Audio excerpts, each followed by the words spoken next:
BJP পশ্চিমবঙ্গে ক্ষমতায় এলে মাছ খাওয়া বন্ধ করে দেবে, এই বিষয়ে কি বলবেন? আপনাকে একটাই কথা বলতে পারি দিদি, ইলিশ মাছ নিয়ে আসুন, আমি বেচে খাইয়ে দিচ্ছি আপনাকে। পশ্চিম বাংলার আজকে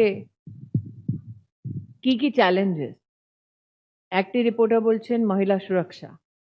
আজকে ইকোনমিক চ্যালেঞ্জেস কত? প্রধানমন্ত্রী মোদী বলেছেন কি পশ্চিম বাংলায় মাছের যে প্রোডাকশনটা ওটাই একটা চ্যালেঞ্জ হয়ে গেছে।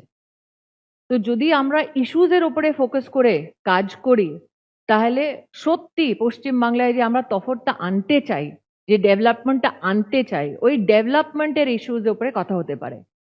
আপনাকে একটা এক্সাম্পল দিচ্ছি।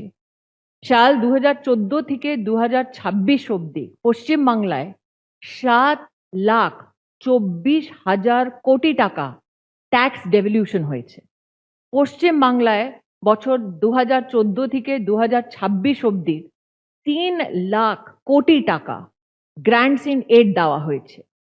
আর এই স্টেটে যে ক্যাপিটাল এক্সপেন্ডিচার জন্য ইন্টারেস্ট ফ্রি লোন দেওয়া হয় ওটা পশ্চিম বাংলাকে ভারত সরকার থেকে 26,000 কোটি টাকা দেওয়া হয়েছে। টাকার হিসাবটা আমাদের কাছে আছে। আজকে ভারত সরকার পশ্চিম বাংলায় 5,60 লাখ জনধন অ্যাকাউন্ট খুলে দিয়েছে, কিন্তু তবুই পশ্চিম বাংলায় তৃণমূল সরকার কাটমানি কেন নিচ্ছে?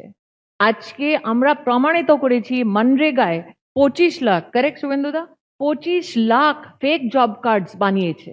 কে তুলেছে ওই টাকাটা? কেন তৃণমূলের মন্ত্রীদের বাড়িতে ক্যাশ টাকা ধরতে পেরেছে মিডিয়া?